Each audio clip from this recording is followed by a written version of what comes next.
التربية الإيجابية للأسف مش ترند ولا دلع ولا شدة، هي طريقة بتخلي الطفل يحبك من غير ما يخاف منك.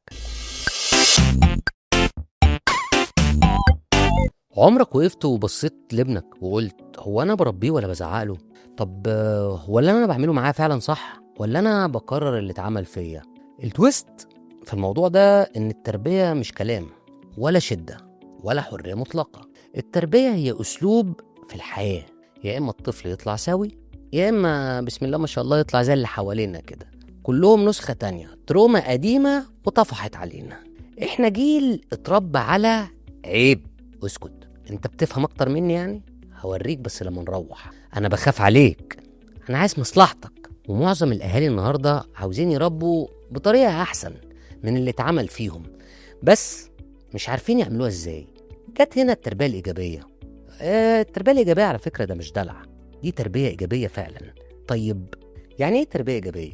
هي طريقه تربيه بس بتعتمد على انك تفهم الطفل قبل ما تتحكم فيه.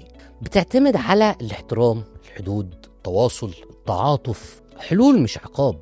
تبني شخصية مش تبني خوف. في دراسة في جامعة هارفارد سنة 2023 اتعملت وقالوا إن الأطفال اللي اتربوا بالتربية الإيجابية كان عندهم معدل ثقة بالنفس أعلى بنسبة 60%، والتركيز أعلى بنسبة 35%. طب إيه الأسس الذهبية كده للتربية الإيجابية؟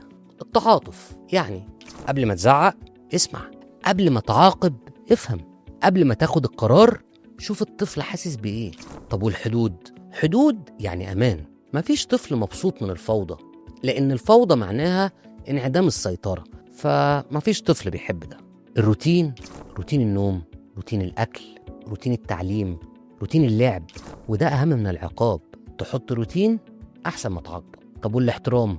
لو عايز الطفل يحترمك احترمه انت الأول، ما تزعقلوش، ما تهنوش. فده معناه ان لازم يبقى فيه لغة تواصل. التربية الإيجابية مفيش فيها انت غبي، مفيش انا مش طايقة، في حاجة بتقول اللي حصل ده غلط بس انت اللي مش غلط. هنا انا نفيت الفعل مش نفيت الولد. طب وجود الأب؟ وجود الأب مش ATM، مش فلوس، مش أوامر. وجود بمعنى أنا شايفك عشان موجود. طب ما تيجوا نشوف الأخطاء بقى المميتة في التربية، وأول واحدة فيها والكينج بتاعتها المقارنة. شفت ابن خالتك؟ شفت ابن عمتك؟ شفت أختك؟ شفت بنت خالتك؟ ده تدمير تماما للصحة النفسية. فده بني آدم بيبقى مهدوم بس من جوه. تاني حاجة الإهانة. الإهانة دي بتخلق شخص خايف، على طول خايف، فبالتالي بيبقى متمرد. الزعيق بيزود هرمون الكورتيزول فبيبوظ المخ، فتلاقي الطفل مش فاهم هو بيعمل ايه. والضرب مش تربية، ده تفريغ غضب، بس انت غضبان بتفرج غضبك في الولد. الكذب على الطفل، لو ما عملتش مش هحبك، وللأسف دي أخطر جملة لأن الطفل بيصدق. اللوم المستمر، وده بقى بيخلق طفل بيكره نفسه لأنه دايما شايف إنه هو غلط وفي كل حاجة. ما هو كل شوية بيتلام انت غلطان. الطفل عنده احتياجات، بس الاحتياجات دي احتياجات نفسية مش احتياجات مادية.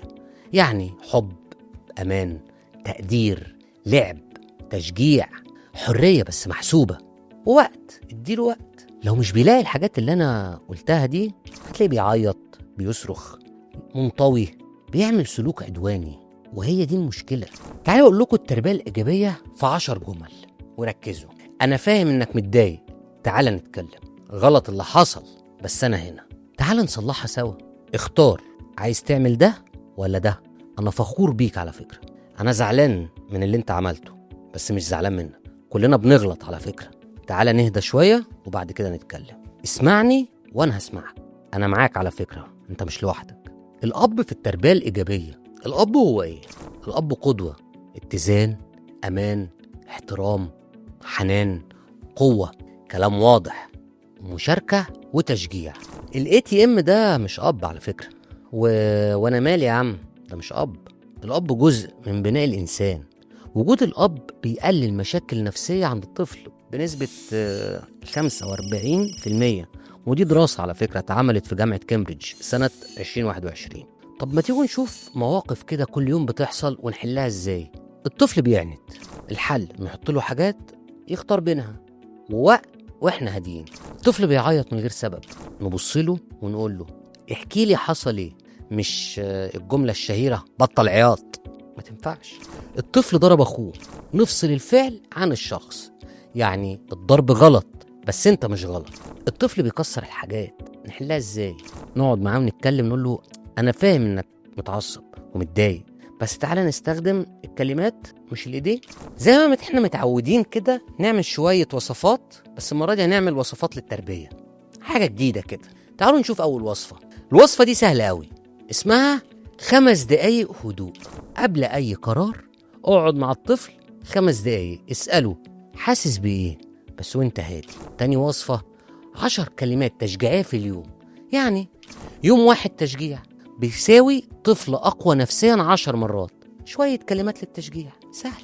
تالت وصفة 15 دقيقة لعب من غير تليفونات، لا بتاعتك ولا بتاعت أبوه. وعلى فكرة ده أهم من أي مصروف ومن أي هدية. ما تجيبوا الهدية ولا اللعبة تلعبوا بيها مع بعض، بدل ما انتوا قاعدين تجيبوا لعب وهو بس اللي بيلعب بيها لوحده. التويست في الآخر عايز أقولك إن الطفل مش نسخة من أهله، ولا الطفل مشروع مستقل. الطفل ده بينجح لو اتربى صح، ويتكسر لو اتربى غلط. والتربية الإيجابية مش عشان الطفل، التربية الإيجابية عشانك انت أو عشانك. ليه؟ عشان يكون نسخة أحسن من اللي انتوا تربيتوا عليه.